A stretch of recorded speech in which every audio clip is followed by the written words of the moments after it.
Hello बच्चों, चलिए प्रश्न को पढ़ते हैं। असर्शन यानी कथन दिया है कार्बोनिल यौगिक के बीटा हाइड्रोजन परमाणु की प्रकृति अम्लीय होती है। रीजन इसका कारण दिया है, बीटा हाइड्रोजन अगले कार्बोनिल कार्बन से कार्बन को सीधे ही जोड़ता है। ए बी सी डी 5 विकल्प दिए, सही विकल्प का पता करना है। तो आइए प्रश्न की मुख्य अवधारणा पे बात करते हैं। मुख्य अवधारणा देखिए, कार्बोनिल समूह का क्या मतलब है। सी द्विबंध O, इस समूह को नाम दिया जाता है कार्बोनिल समूह है। कार्बोनिल समूह है और इस कार्बन को कहते हैं कार्बोनिल कार्बन। Carbonyl carbon. अब कार्बोनिल यौगिक दो तरह के होते हैं। एक होता है एल्डिहाइड, जिसकी एक संयोजकता हाइड्रोजन से और दूसरी एल्किल समूह से जुड़ी हो, वो होते हैं एल्डिहाइड। यानी ये हो गए एल्डिहाइड। और एक होते हैं कीटोन। कीटोन में दोनों ही संयोजकताएं कार्बोनिल कार्बन की एल्किल समूह से जुड़ी हो सकती है। ये हो गया कीटोन।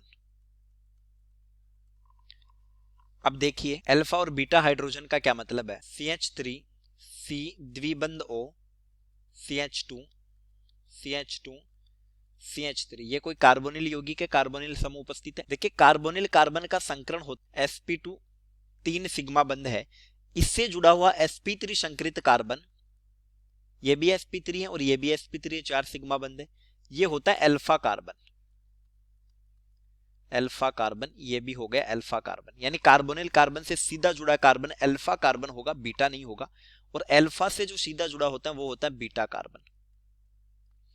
अब अल्फा पर जो हाइड्रोजन उपस्थित होंगे वो अल्फा हाइड्रोजन होंगे, और अल्फा हाइड्रोजन होते हैं अम्लीय प्रकृति के, अम्लीय।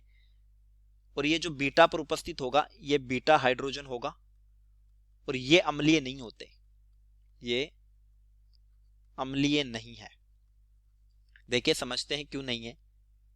CH3 C द्विबंध O CH2 CH3, ये कोई यौगिक है, कार्बोनिल यौगिक। ये ध्रुवीय बंध है, तो ऑक्सीजन पर आंशिक ऋणावेश और कार्बन पर आंशिक धनावेश। तो अब इस धनावेश की वजह से क्या होगा कि बंध के इलेक्ट्रॉन कार्बन कार्बन डेल पॉजिटिव वाले कार्बन की तरफ खींचेंगे, इस बंध के भी खींचेंगे। तो इस कार्बन पर भी क्या होगा, प्रेरण के कारण, प्रेरणिक प्रभाव के कारण धनावेश उत्पन्न होगा। तो धनावेश उत्पन्न होगा तो इसकी विद्युत ऋणता हल्की सी बढ़ जाएगी, और विद्युत ऋणता बढ़ने पर उस कार्बन से जुड़ा हाइड्रोजन अम्लीय प्रकृति दर्शाएगा। जबकि बीटा कार्बन तक अगर हम पहुंचे तो आई प्रभाव कम हो जाता है, क्योंकि आई प्रभाव दूरी के साथ घटता है। तो चलिए कथन पढ़ते हैं। तो हमारा कथन था कि कार्बोनिल यौगिक के बीटा हाइड्रोजन परमाणु की प्रकृति अम्लीय होती है। तो कथन गलत है।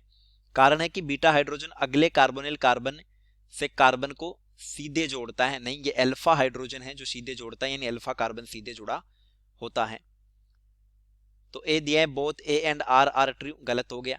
बी दिया है both A and R are true, यानी कथन कारण दोनों सत्य हैं, तो ये भी गलत हो गया। सी दिया है ए इज ट्रू, कथन भी गलत है, तो ये भी गलत हो गया। डी दिया है A is false but R is true, इसने कारण सही बताया, तो ये भी गलत हो गया। ई है both A and R false, यानी कथन कारण दोनों असत्य हैं, तो ई हमारा सही उत्तर होगा, उत्तर ई। चलिए, उम्मीद करता हूं प्रश्न समझ आया होगा। धन्यवाद।